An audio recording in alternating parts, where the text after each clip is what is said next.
नमस्ते मित्रों, आज बहुत गंभीर विषय को मैं लेने जा रहा हूं आपके लिए। स्वप्न दोष, नाइटफॉल, शीघ्र पतन, नपुंसकता आदि आदि अन्य भी नाम आप ले सकते हैं इस विषय में। तो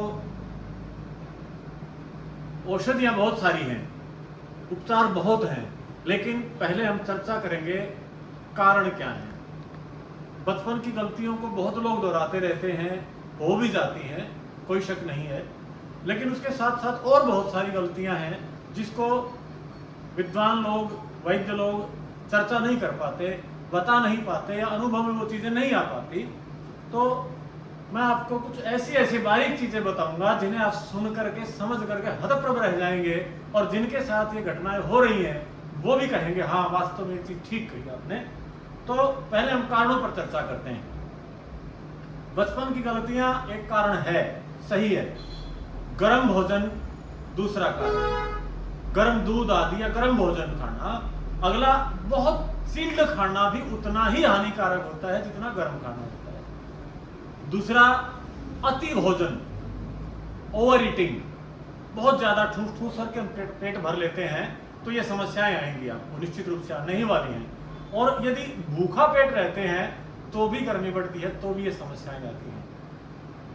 अति सोना, अति सोने से भी स्वप्न दोष, नाइटफॉल होने की संभावनाएं बढ़ती हैं। और यदि आप बिल्कुल नहीं सोते, शरीर टूटता है, गिरावट होती, तो भी हानि होती है। बिल्कुल अश्रमशील होना, मेहनत न करना, श्रमहीन जीवन बिल्कुल, उसको भी धातुएं कमजोर हो जाती है, स्वाभाविक रूप से मांसपेशियां कमजोर होती है, धातु कमजोर होती है। और आप रूटीन में मानो मेहनत कर रहे हैं, लेकिन एक दिन अति मेहनत कर दी, उस दिन भी स्वप्न दोष, धातु पतन आदि होने की संभावनाएं बढ़ जाती हैं, मांसपेशियां फड़कने लगती हैं और आपको आभास भी नहीं होता कब हमारी धातु का क्षय हो गया। कई बार गर्म दवाइयां खाने से किसी को मानो बीमारी हो गई, एलोपैथी की बहुत उष्ण प्रकृति की दवाइयां खानी पड़ गई और उसका समाधान, प्रिकॉशंस वगैरह हमने नहीं लिए, तो उसके कारण से भी धातुपात हो जाता है। भूखा रहने से, कोई व्रत उपवास लंबा कर लेने से, कोई उचित तरीके से ना करने के कारण से कई बार उससे भी हमारे शरीर में उष्णता बढ़ जाती है, धातु कमजोर हो जाती है। और भी अन्य कारण हो सकते हैं जिन पर चर्चा की जा सकती है, आज इतना ही हम चर्चा कर लेंगे। इस प्रकार के बहुत सारे कारण होते हैं। माने हम गीता का श्लोक लेके युक्त आहार विहारस्य युक्त चेष्टस्य कर्मसु युक्त स्वप्नावबोधस्य योगो भवति दुःखः, अर्थात हम जीवन को व्यवस्थित रखें। अति सोना, अति खाना, न सोना न खाना, बहुत श्रमशीलता करना या कम मेहनत करना या न करना, ऐसा न करके संतुलन रखें, बैलेंस रखें, तो हम अपने शरीर की धातुओं को सुरक्षित, संरक्षित रख सकते हैं।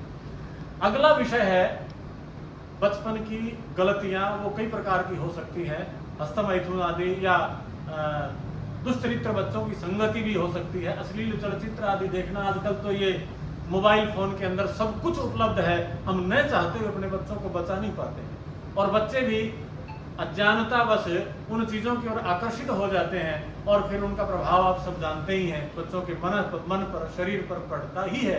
बदलते हुए हार्मोन्स बच्चों की किशोर अवस्था के अंदर उधर आकर्षित हो गए तो बच्चे गलतियां कर बैठते हैं, जिससे धातु क्षीण होने लगती है। फिर ऐसी स्थिति आ जाती है युवाओं कि चाह करके भी आप चाहते हैं कई बार कि मैं कोई गलत काम भी नहीं करूं, मैं धातु को सुरक्षित रखूं, लेकिन नहीं रख पाते हैं। क्यों? क्योंकि आपका शरीर कमजोर हो गया, धातु को रोकने में सक्षम ही नहीं है, धातु आपकी पतली हो चुकी, गाढ़ी धातु रही ही नहीं, जिसके कारण से हमारी धातु गिर जाती है। कई बार इच्छा न होने से हमारी धातु चली जाती है। फिर गृहस्थ जीवन होता है तो वहां भी हमें असफलता मिलती है, गृहस्थी कई बार बिगड़ जाया करती है। तो बहुत सारे कारण मैंने आपको बता दिए, इन सब से आप बचें, पहली बात। अगला, व्यायाम नियमित करिए। नियमित व्यायाम के बिना कभी भी, संतुलित भोजन किए बिना कभी भी आप अपनी धातुओं को सुरक्षित नहीं रख सकते। और देखिए, बहुत कुछ है इस विषय में, अगली वीडियो बनानी पड़ेगी, समय कम रहता है। भाग 2 इसका जरूर आप देखें, क्योंकि बहुत सारा सामान है। क्या क्या बताऊं, औषधियां मैंने आगे रख रखी हैं, लेकिन मैं आपको डिटेल से अभी इनके बारे नहीं बता पाऊंगा। कुछ आसन भी बताऊंगा आपको, करने जरूरी हैं, और गारंटी देता हूं आप थोड़ा ध्यान से सुनिएगा और करने का प्रयत्न करें। और कोई चैलेंज के साथ कहे जी मैं रोकना चाहता हूँ अपनी धातु को और मुझे रोकना, तो मेरे से जरूर संपर्क करिए। पतंजलि मेगा स्टोर, चरखी गेट, चरखी दादरी, हीरा चौक के पश्चिमी छोर के ऊपर चौराहे के ऊपर हमारा चिकित्सालय मेगा स्टोर स्थित है। तो अगले वीडियो के लिए आप इंतजार करिए। धन्यवाद।